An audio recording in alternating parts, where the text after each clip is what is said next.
বিসমিল্লাহির রহমানির রহিম। সন্তানদের জন্ম উৎসব, বিবাহের উৎসব। বিবাহের ক্ষেত্রে সন্তানের যে জন্ম উৎসব সেটা আমাদের দেশে যেভাবে করে, অনেকে আকিকের সাথে করে ফেলায় বিশাল অনুষ্ঠান। যদি এটা আকিকের জন্য হয়, যে আকিকে করলেন আর মানুষকে দাওয়াত দিলেন, খাওয়াই দিলেন, কোনো সমস্যা নেই। এটার সাথে কোনো অন্য যেন ঝামেলা না ঢুকে, হাদিয়ে তোফা আসবে হেই সেই না, এইগুলোর সাথে কোনো জড়িত না। মানুষকে খাওয়াই দিলেন, চলে গেল, হ্যাঁ, এটা আপনার আকিকের দাওয়াত দিলেন, সমস্যা নেই। এরকমভাবে বিয়ের মধ্যে অলিমা আছে শরীয়তে, যে আপনি যখন বিয়ে করলেন, বিয়ে করার পরে যখন বাসর রাত করবেন, বাসর করার পরের দিন আপনি কি করবেন, ছেলের পক্ষ থেকে কি দিবে, অলিমা দিবে। অলিমা শব্দটা হচ্ছে মিলন। মিলন ছাড়া কিন্তু অলিমা হয় না, মিলনের পরে দিতে হয়।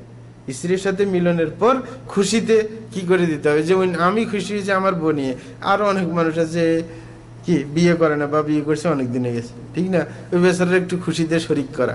তাই এই অলিমার জন্য অনুষ্ঠান করে মানুষকে, কিন্তু না আপনি নিজে অলিমা করলেন না, আপনি বিয়ে করে এবার শ্বশুরের গাড়ি উঠে দিলেন, এবার হে খাওয়া না, এটা তো শরীয়ত বিরোধী খাওয়া, এটা তো শরীয়তে বলে নাই। ওই বেচারি যে ওই বেচারা আপনার মেয়েটাকে পাললো, বড় করলো, কত টাকা খরচ গেছে, এর কোনো লাভে আসছে? মেয়েটা বড় হয়েছে তো আপনার খাদেম বানিয়ে দিল, হে বেচারে কি লাভটা হয়েছে? ছেলে হইলে না লাভ, হেরে টাকা কামাই করে করে দিবে, কিন্তু মেয়ে হইলে কি লাভ হয়েছে?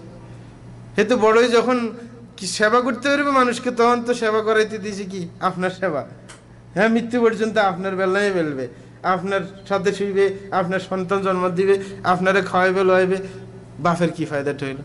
এই কারণে আল্লাহ জাল্লাহু ছেলের ব্যাপারে জান্নাতের সুসংবাদ দেয়নি। কিন্তু কারো যদি দুইটা মেয়ে হয় এবং দুইটা মেয়েকে যদি সত্যিকার অর্থে ধর্ম শিখে যদি ভালো পাত্রে দিতে পারে, তাহলে তার জন্য জান্নাতের কথা বলছেন। কারণ তার তো লাভ নেই, তাকে আল্লাহ লাভ দিবে, কারণ হে তো টাকাই খরচ করে গেছে।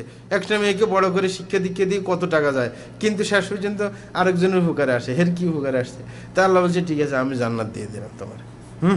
কিন্তু ছেলের ব্যাপারে তো আপনি লাভ পাইবেন, কয়েকদিন পরে এই কামাই আবার দিতে থাকবে, ঠিক না, লাভ আছে, সুবিধা আছে। তো সুতরাং যেগুলা শরীয়ত সম্মত অলিমা আছে বিয়ের ক্ষেত্রে, আর তার আকিকা আছে বাচ্চাদের ক্ষেত্রে, যদি এটা পালন করার্থে মানুষকে দাওয়াত দেন, এই জাতীয় অনুষ্ঠান, তাইলে সমস্যার কিছু নেই।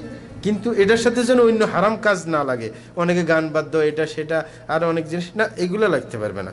যেটা সীমাবদ্ধ রাখতে হবে, যেটা শরীয়ত সাপোর্ট দেয় সেটাই। যাক, ধন্যবাদ।